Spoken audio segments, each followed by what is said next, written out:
What's going on, everybody? Welcome back to another episode of Bodacious Rant with Burn and Rye.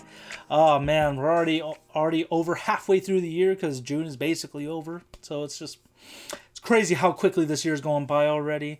And one of the movies I've been looking forward to since I heard about it and since last year's Superman has finally came out, which is of course Supergirl, which is directed by Greg Gillespie, which I apologize, I'm saying that wrong, based on the comic book or the graphic novel Supergirl, Woman of Tomorrow.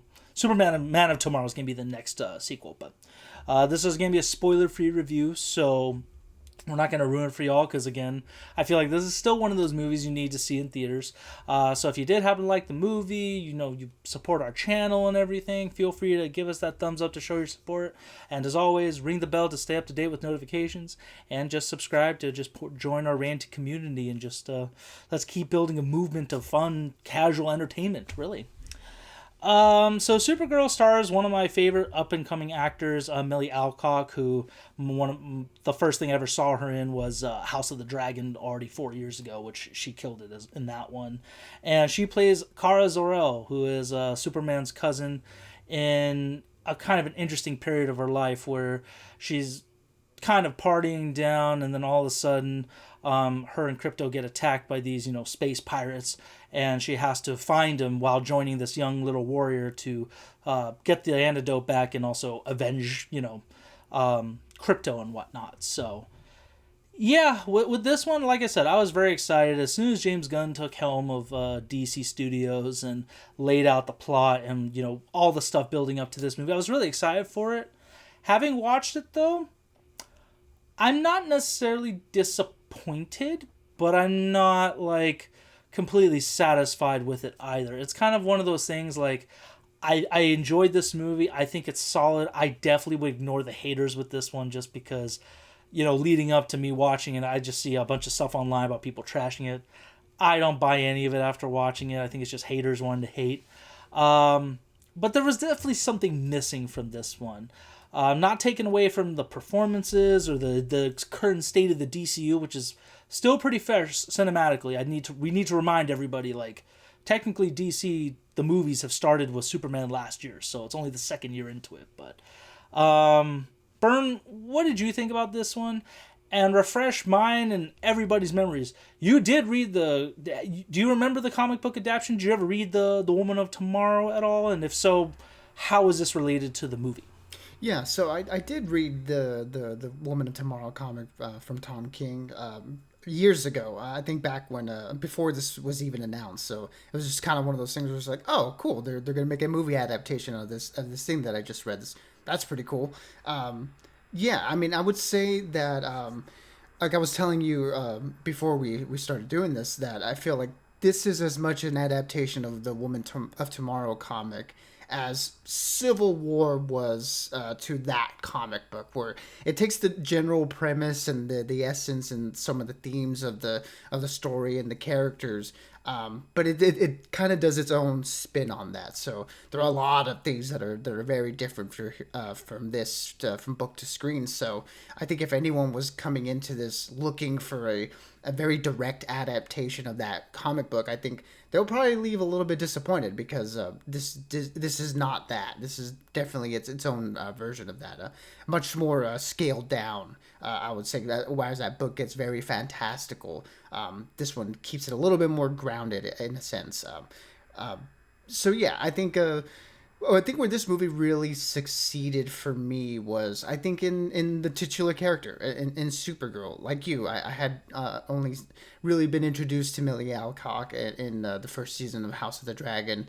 I know she's been in a few things here and there, but this was really my reintroduction to her. And I think I guess outside of the very brief moment that we saw her in the Superman movie, but this was much more of the proper reintroduction to her, and I think she did a really good job. I think what this movie does well is it immediately sets her apart from Superman, whereas I felt like a lot of the earlier comics, not including Woman of Tomorrow, I feel like they haven't done a really good job of making her own character. She's always felt like Superman but girl, and that's always been a little bit disappointing. But I feel like things like Injustice 2 and then Woman of Tomorrow, though, and the Supergirl CW show, I thought did a good job of making her own character. And I think in this movie they really take that and they really do a great job of setting her apart. Where she's very different from Clark. She's much more of a messy person. She's in this current state of her life is someone who's very depressed and sad and is kind of wading their way through life and trying to kind of reeling from the things that she's experienced, which again is very far from the Boy Scout that we get with Clark. So that I thought she did a really good job of acting through that, portraying that the script did a good job of showcasing that this is not the Supergirl that you would think that you would be getting if you were just to pick up a comic or just to like see the TV show.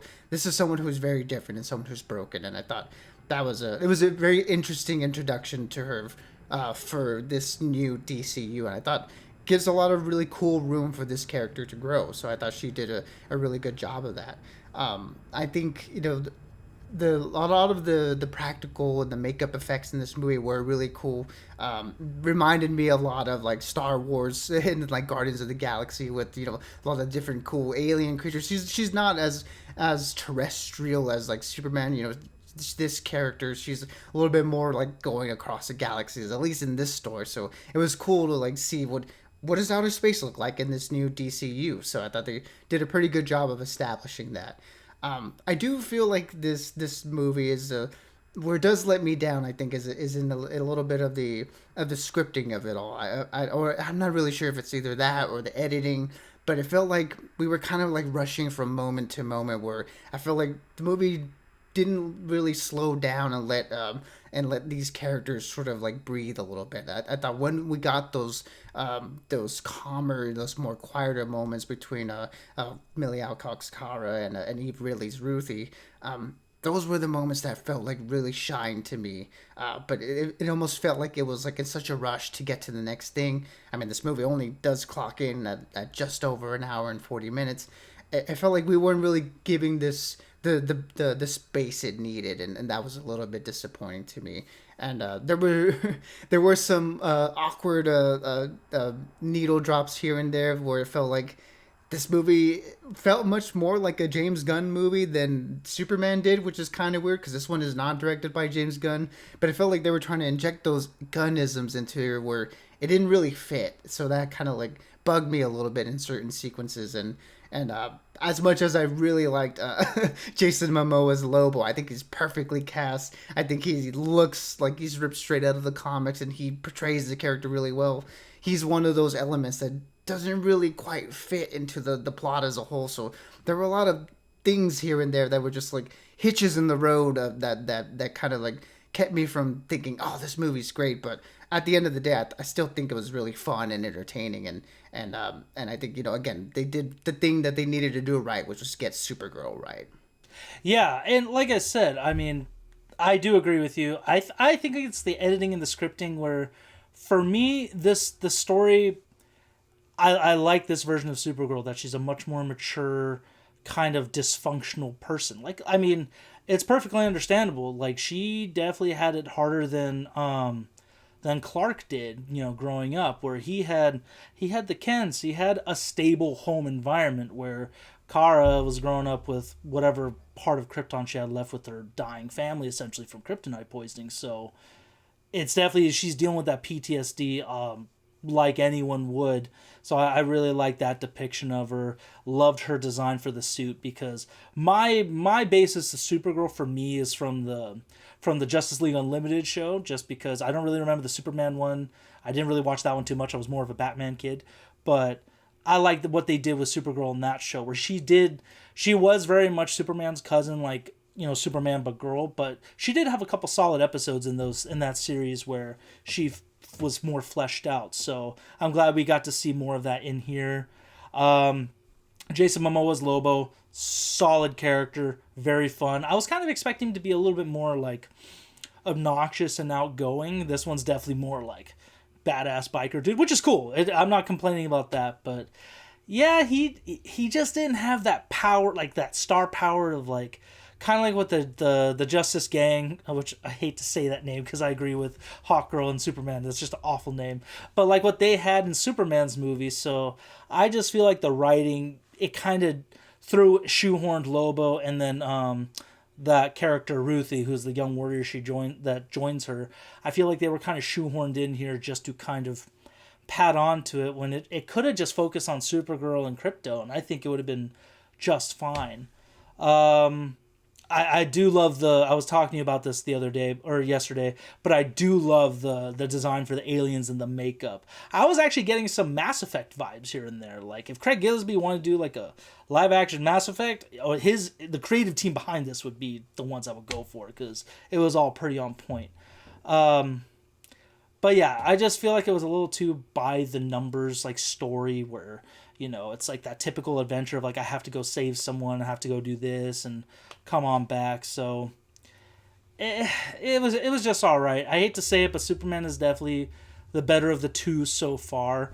But I'm not bashing the DCU whatsoever. I think the cast was great overall. Even though I feel like Lobo and Ruthie were just plot devices, still great. I'm not going to complain on them outside of that. So with all that going on, I'm going to give this one a 3 out of 5. I definitely think it's an entertaining movie. That's the biggest descriptive word for this movie is it's entertaining because it is fun. It's a solid runtime of like an hour 50, hour 40 something. So it's an easy watch. I think it's definitely a great summer movie, especially. But if you're kind of on the fence about it, maybe wait for $5 Tuesday. So if you are disappointed by it, at least the price point will kind of ease that. But if you're a DC fan and really want to, and you're embracing the gunverse like myself and Byrne, I say go check this out for sure. It was a lot of fun. Yeah, I mean this at its worst feels like a Phase 1 Marvel movie. I would say Thor in particular, where that movie had elements of it that really worked. Where they got the main character right, they got some of the like the world building and the effects right, but overall the story was kind of paint by numbers, and I think that's kind of like what it is here. I think they got Supergirl right. Millie Alcock was great.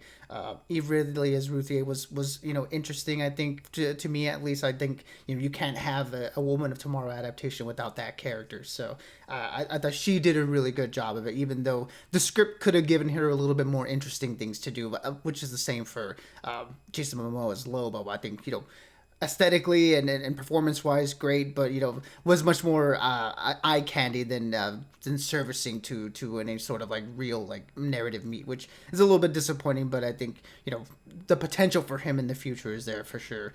And then the other elements that where I would say that does feel like a Phase 1 Marvel movie is with the villain. I think Matthias Schoenaerts Krem was not great. As much as he's giving a really interesting and fun performance, I think the movie doesn't really give him as much dimension as I would like to make the villain more interesting, I think. But overall, the action here is really cool. The effects are good for the most part. There's a few like green screen things where it doesn't look quite right, but overall it looks like pretty interesting. And yeah, like you mentioned, this is just a fun movie to watch. It feels like a summer blockbuster. So yeah, and nowhere near as bad as I think the people were making it out to be, but still not as good as I was quite hoping for it to be. So for me, it is going to be a 3 out of 5 as well. Still looking forward to the rest of the DCU, and I think her in particular, Supergirl. I think her potential for the future is really interesting, especially from the scenes we get of her and Superman. They work great. Anytime David Corenswet comes on screen, it's amazing. He just feels perfect as Superman. So I think this DCU is still in good hands for sure. Oh, 100%. I mean, some of the decisions with the story made me think, man, James, you were really fine with this. Like, this got your stamp of approval, but at the same time, this is just one of many. We still got Clayface coming out this year. The DC shows have been on point so far with like Peacemaker and Creature Commandos, so I'm excited to see what comes out with that as well. Lanterns, looking forward to Lanterns for sure. Of course, it's Green Lantern. I'm always excited for that, and I'm definitely looking forward to seeing Millie Alcock and Lobo in future ones. She is supposed to come out in Man of Tomorrow next year as well, so seeing the two Kryptonians in action together, I can't wait for it. So, yeah, 3 out of 5 for both me and Byrne. Feel free to let us know and get the conversation going. What y'all thought about it, without spoiling, of course, in the comment section. And yeah, like I said, keep an eye out for our mid-year review, which is coming up. Because again, we're already almost past that halfway point, so we're gonna have to make our decision on what our top 5 favorite movies of the year so far are. But until next time, everybody, stay bodacious and keep on ranting for us. Absolutely, everybody. Be good, be safe, and as always, we'll catch y'all on the next one.